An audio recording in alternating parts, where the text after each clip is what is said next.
Hey everyone, how you doing today? It is me, David, coming to you from the Beatles Corner, collecting the Beatles 101, and we are doing a Hard Day's Night shootout on vinyl. Stereo versions, UK version, not the American United Artists version or anything like that. So, recently, when I hit 1,000 subscribers on the channel, my wife very lovingly gifted to me, thanks to Legend Records in Mount Gilead. No, they did not bequeath this to me. We had to buy it.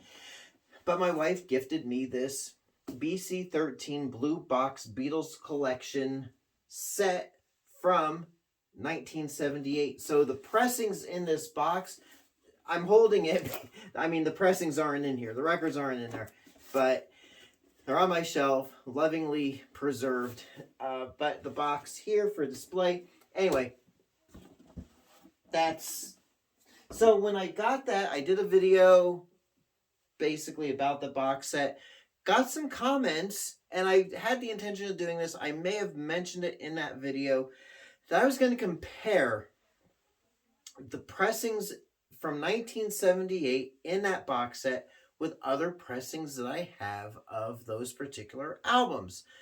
And people are interested in how these pressings stack up to the 2012 vinyl, digital remaster vinyl pressings. So I go you a few better.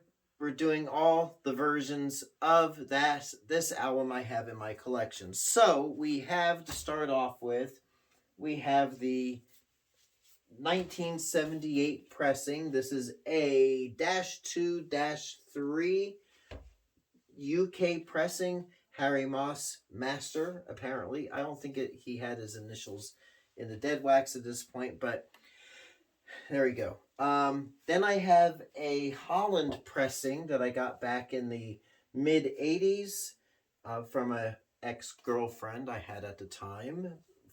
She'd go to Belgium with her family, got me this beautiful, so I've had it since the mid-80s.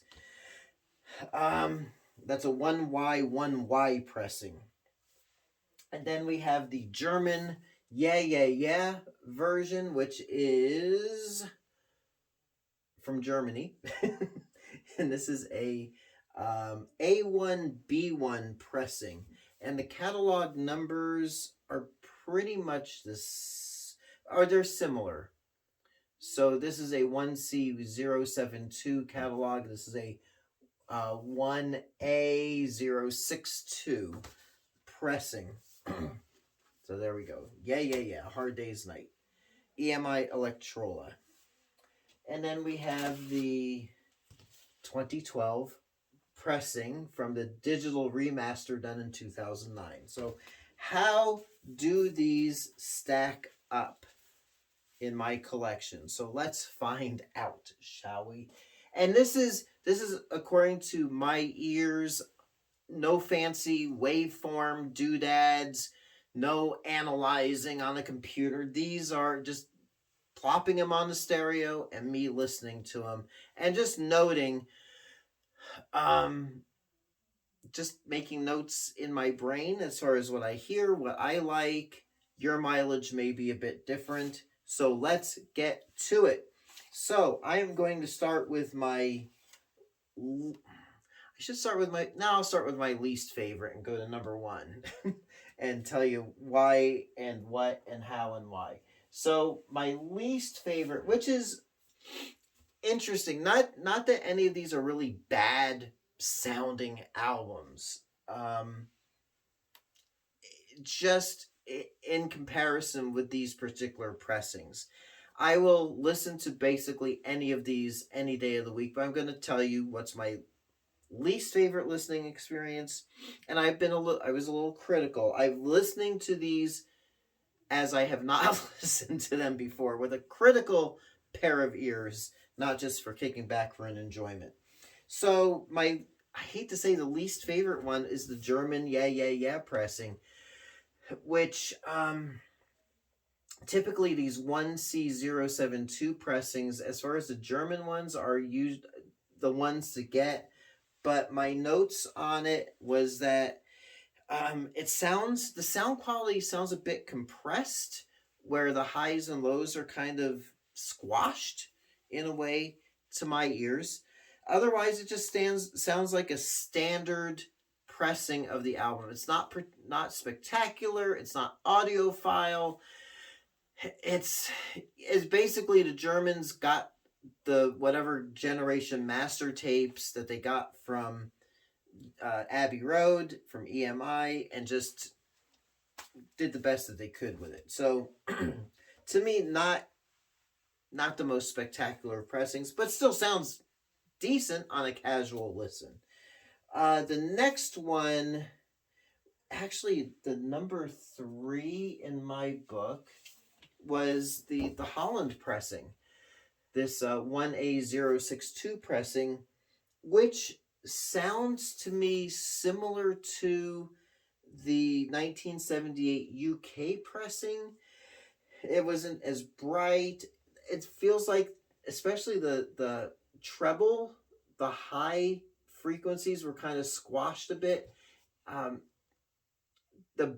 like a bassy sound, but it was, I guess you could say, similar to the German pressing, but not as compressed. So, but it was still well balanced. It's just the highs and the lows weren't as compressed as the German, but not as open and bright as the UK version pressing. So, if that makes sense to you. It does to me because I listened. Coming at number 2 actually is the 2012 digital remaster vinyl pressing on 180 gram vinyl. It's actually a really, what were my notes? I can't go off script here. It wasn't as bright. I'm going to get to what I really liked about the 78 pressing. It was well balanced. It was pretty well balanced. Standard pressing. A lot of the bass thumps came out. Now, one of the tracks that I particularly wanted to be critical of was I'm Happy Just to Dance With You. In the 2012 vinyl, I notice in the bridge parts, Paul's bass is really prominent in this pressing from 2012. And I know it's Paul's bass because having a Hofner bass, I know the sound of that Hofner bass. And it really thumps in this pressing from 2012. Whereas I never really noticed it before in other pressings of this album, other copies of this album. And I did notice it more in that Holland pressing, only because I know it's there from the 2012 pressing. Does that make sense to you? Again, it does to me. The Holland, okay, so in the German pressing, it's buried in the mix. So, and that's, I think, the thing with that German pressing is that everything just seems kind of buried with the instruments. Not that that's a bad thing, but again, it's just kind of, everything just melds to the background. The Holland pressing, I do hear that Hofner bass. It's not as prominent, but again, the treble is cut a bit. It sounds a bit compressed. And then, so that leaves number 1 is this full analog 1978 pressing. So let's go through what I liked about this overall. Now, first off, I should have said this at the beginning. This is the first Beatles album that was recorded on a 4-track machine. So the first 2 albums were 2-track recordings. And getting back to that, the 2012 pressing, the digital remaster, the music melds together better starting on this album than it did on the first album with the 2-track recording. Because one of my complaints about the 2012s of the Please Please Me and With the Beatles is that everything just sounded isolated. It sounded kind of live, but then it was like just the music didn't really melt together that well. Whereas on A Hard Day's Night now it did, and it sounded more uniform, it sounded nicer, it sounded better. But it really shines on this full analog 1978 direct. I think they were direct from the original masters at Abbey Road.